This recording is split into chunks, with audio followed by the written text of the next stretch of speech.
GV Balita Express. Magandang umaga mga ka-vibes. Kayo ay nakatutok sa GV Balita Express sa programang Good Vibes Morning. Kasama niyo po ang inyong lingkod, DJ Frankie, at kasama rin natin sa kabilang linya, DJ Joey Boy, keeping us GV informed, GV aware, and GV updated. Muli ito po ang GV Balita Express. oras natin ngayon, 6:50 AM on the clock, Philippine Standard Time. Hatid sa atin ng Alaksan Extra. Ang kilala mo, Alaksan Extra, galing na up to 3 times faster versus Alaksan FR. New Alaksan Extra. At takot na tayo sa ating headlines balita. Habagat patuloy na magpapaulan sa malaking bahagi ng bansa. Batangas kabilang sa mga apektado. DSWD inilatag ang pangunahing programa kontra kahirapan bago ang SONA ni Pangulong Marcos. Mahigit 21,000 na pulis ipapakalat para sa seguridad ng ika-5 SONA ni Pangulong Marcos. At PNP pinag-aaralan ang paghihigpit sa paggamit ng social media ng kabataan. Tricycle driver sa Batangas City pinuri sa katapatan nito matapos isauli ang wallet na may laman na pera at ID.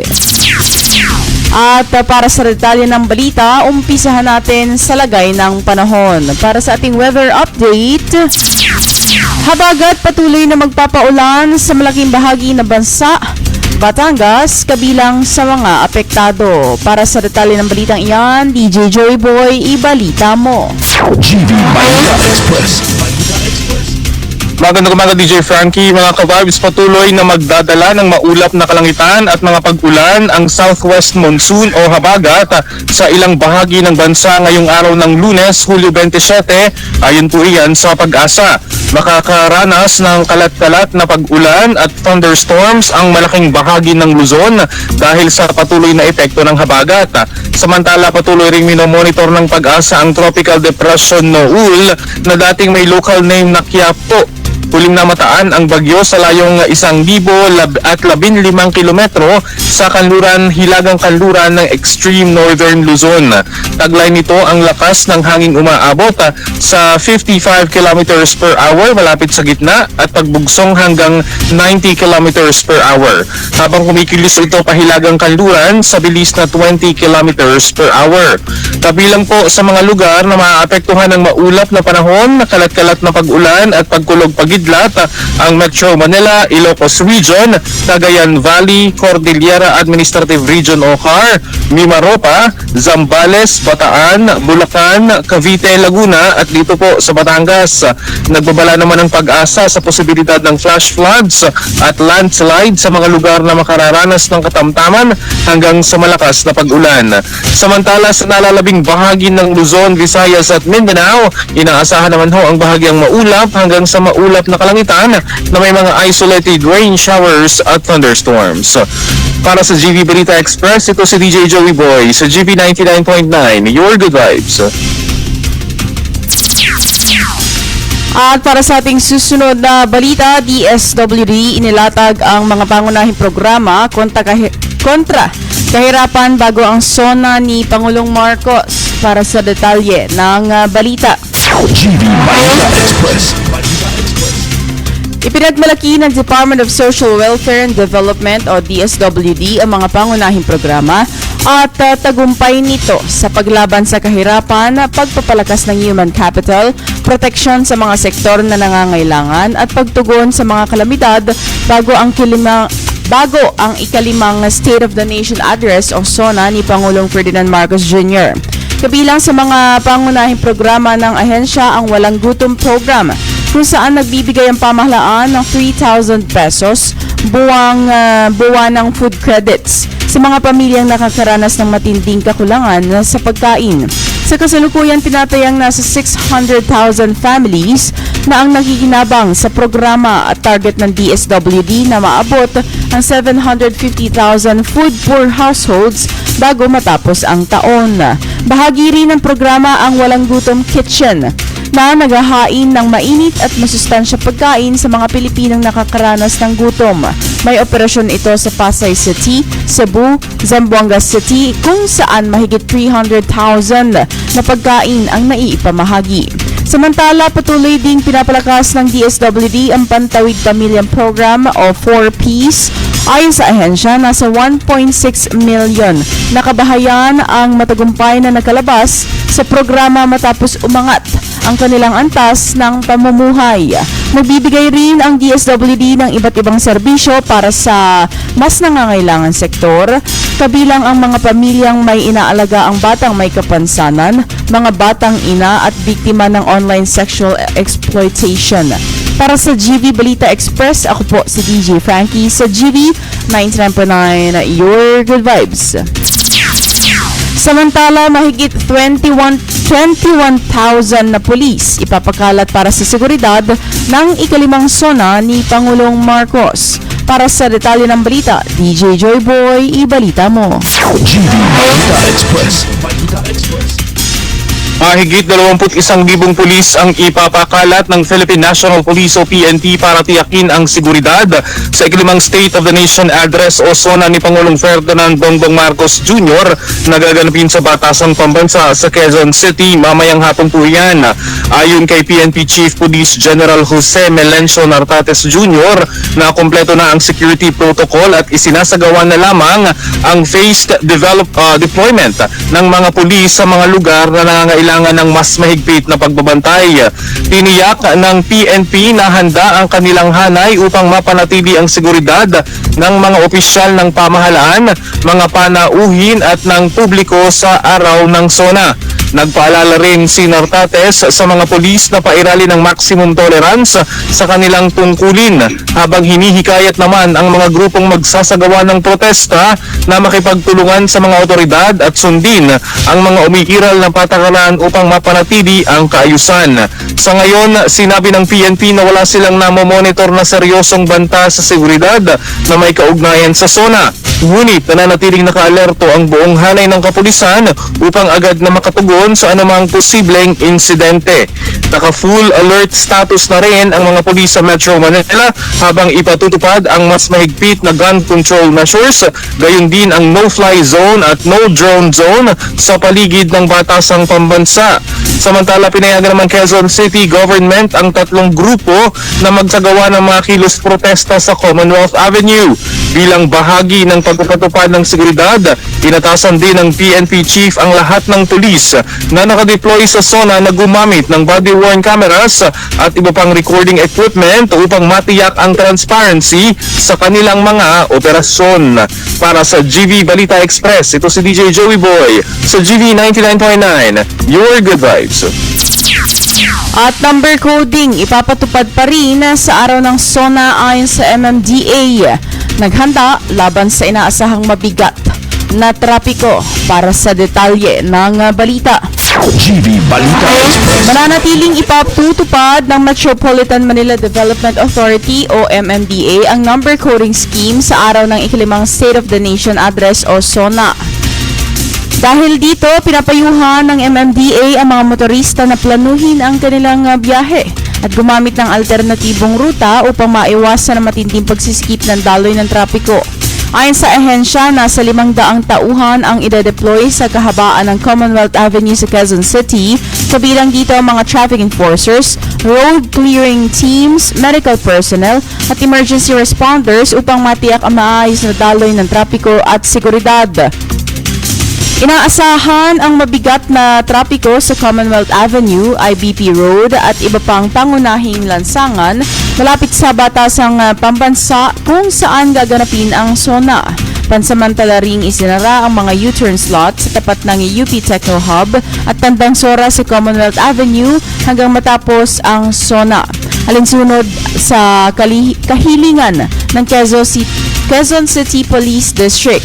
Mapapatupad din ang MMDA ng zipper lane mula Electrical Road hanggang Ofilcoa hanggang sa Sandigan Bayan at mula naman sa Doña Carmen hanggang IBP Litex upang mapabilis ang pagdaan ng mga sasakyan ng mga opisyal ng pamahalaan at mga panauhin. Samantala, inaasahan din ang mga kilos protesta ng ilang progresibong grupo sa ibang bahagi ng JP Rizal Street sa Commonwealth Avenue habang magsasagawa naman ng programa ang mga pro-government group malapit sa IBP at Batasan Road. Para sa GV Balita Express, ako po si DJ Frankie sa GV 99.9, your good vibes. Sa pagpapatuloy ng ating mga balita, PNP pinag-aaralan ang paghihigpit ng paggamit ng social media ng mga kabataan. Ang detalye ng balita, DJ Joey Boy, pasok.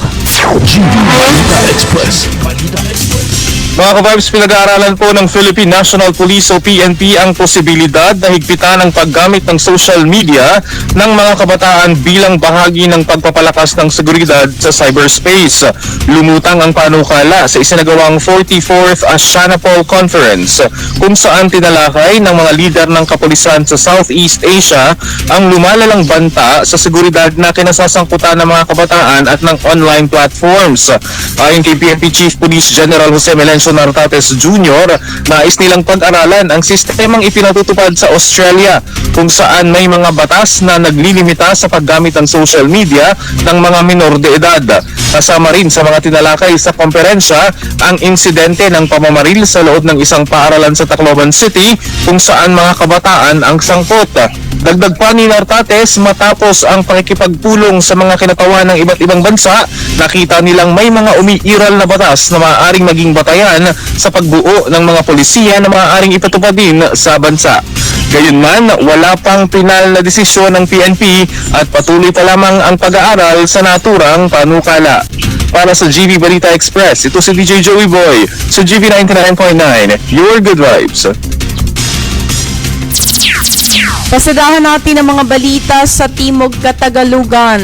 42 years old na lalaki arestado sa kasang pagkahasa, shabu at baril na samsam sa operasyon sa Bacoor City, Cavite. Para sa detalye ng balita, GV Balita Express. arestado ang isang 42 years old na lalaki matapos umanong gahasain ang isang 16 years old na dalagita sa isinasagawang follow-up operation ng pulisya sa barangay Queens Row East, Bacoor City.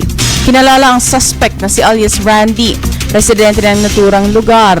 Nagsampa ng reklamo laban sa kanya ang biktimang si Pen na nagtungo sa Bacoor City Police Station kasama ang kanyang ina.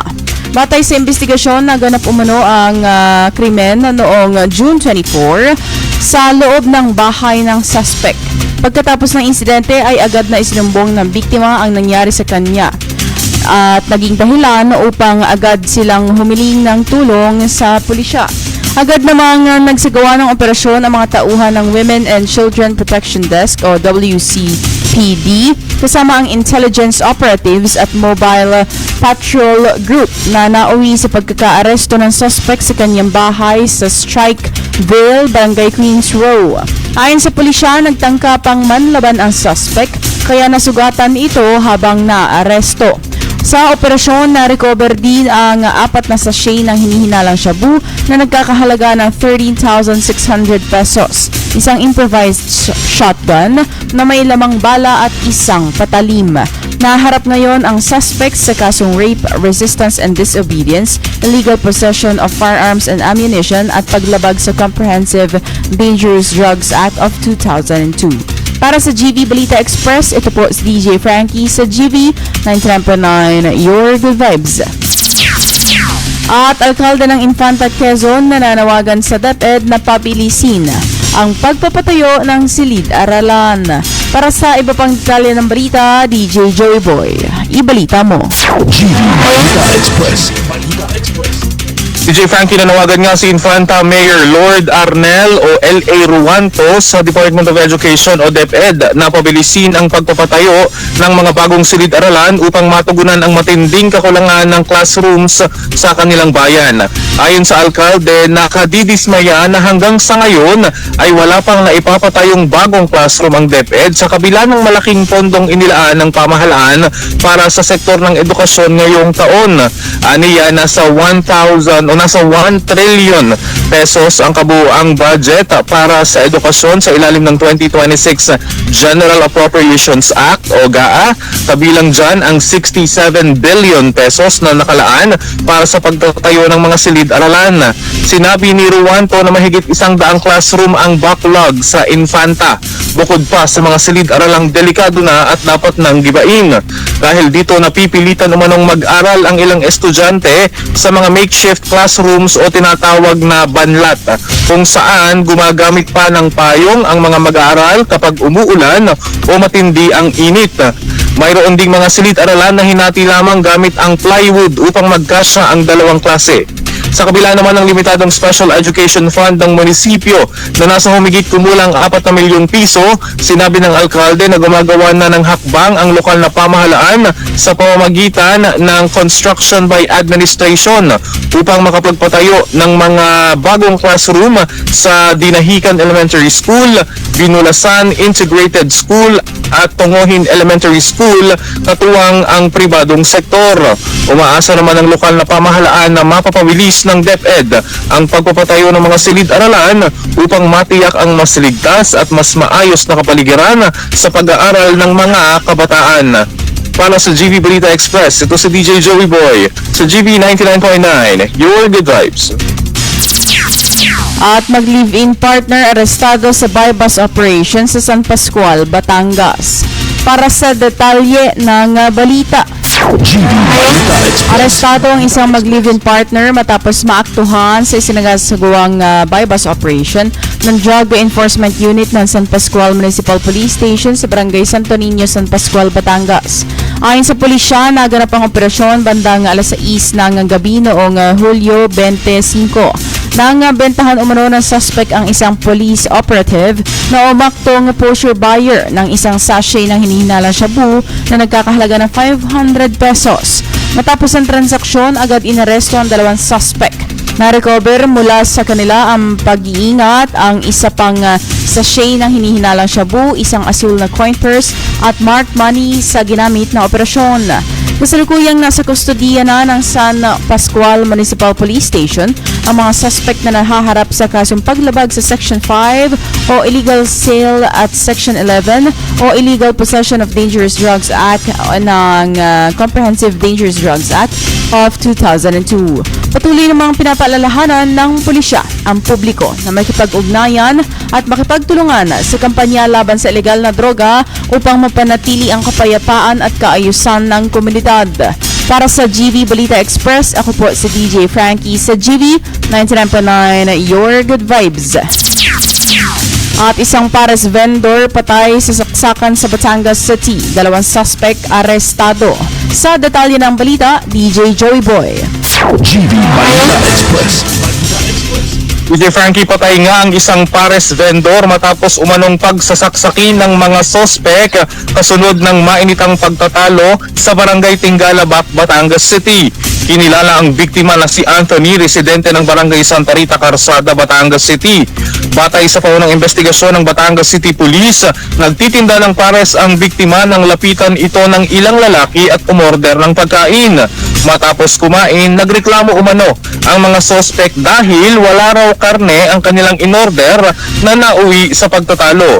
Sa gitna ng kumusyon, isa umano sa mga sospek ang bumunot ng balisong at ilang ulit na sinaksak ang biktima sa iba't ibang bahagi ng katawan. Isinugod pa sa ospital ang biktima ngunit idineklarang dead on arrival. Sa follow-up operation, dalawang sospek ang naaresto sa Barangay Sorosoro habang 4 pa nilang mga kasamahan ang patuloy na pinaghahanap ng mga otoridad. Patuloy naman ang investigasyon ng pulisya upang matukoy ang buong pangyayari at maaresto ang iba pang sangkot sa krimen. Para sa GV Balita Express, ito si DJ Joey Boy sa GV 99.9, your good vibes. At notorious na tulak arestado sa buy-bust operation sa Batangas. Para sa detalye ng balita. GB Balita Express. Arestado ang isang hinihinalang notorious na tulak ng ilegal na droga sa isinagawang buy-bust operation ng Philippine Drug Enforcement Agency o PDEA Batangas Provincial Office.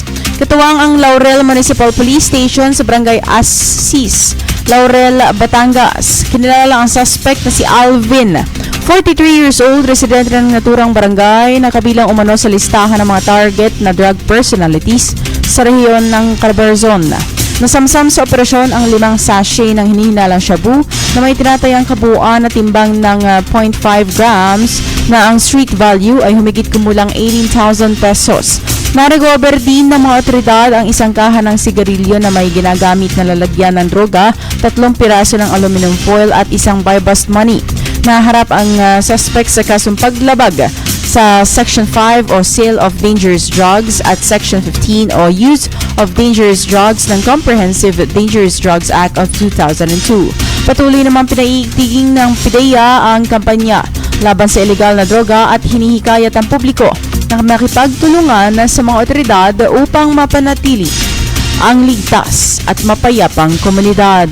Para sa GV Balita Express, ako po si DJ Frankie sa GV 99.9, Your Good Vibes. At 2.5 million pesos na halaga ng umano'y repack at hindi rehistradong mantika na samsam sa Bawan. Suspect, arestado. Sa detalye ng balita, DJ Joey Boy. GB Balita Express. Arestado ang isang 35 anyos na babae matapos salakayin ng mga otoridad ng isang pasilidad sa Barangay Kupang, Bawan, Batangas dahil sa umano'y pagbebenta ng hindi rehistrado at pinaghihinalaang adulterated na cooking oil.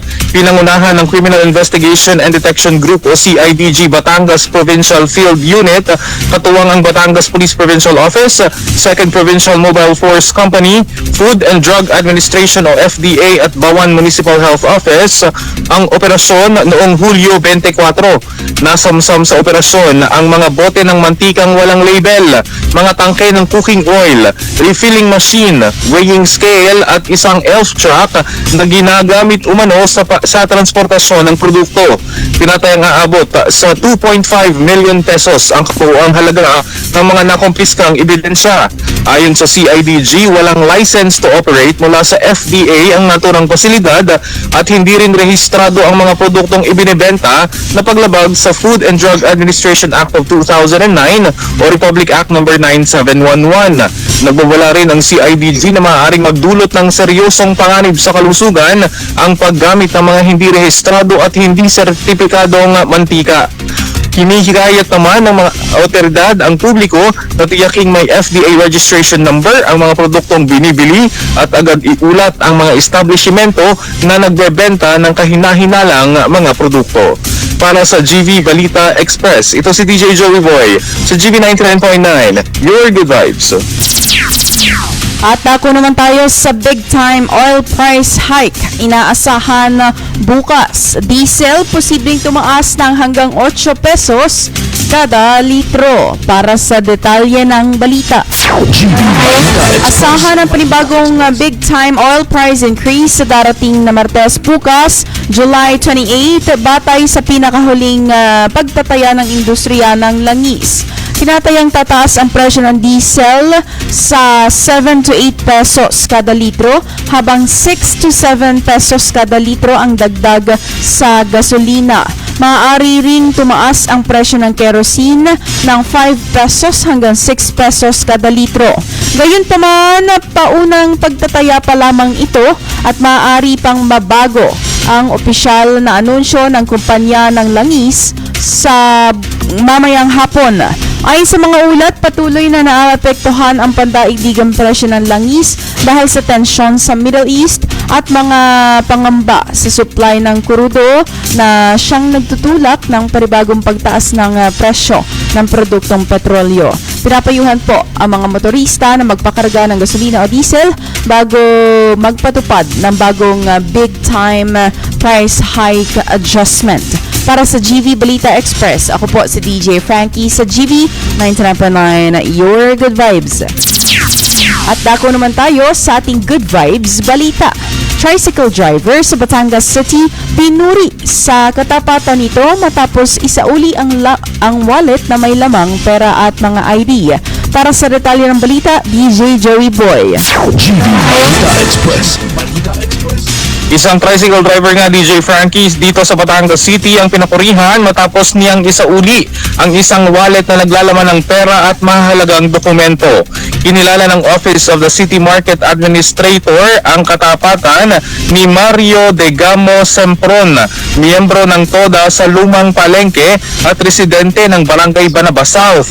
Ayon sa ulat, napulot ni Sempron ang wallet malapit sa isang lotto outlet noong July 16 at agad niya itong isinuko sa tanggapan ng City Market Administrator.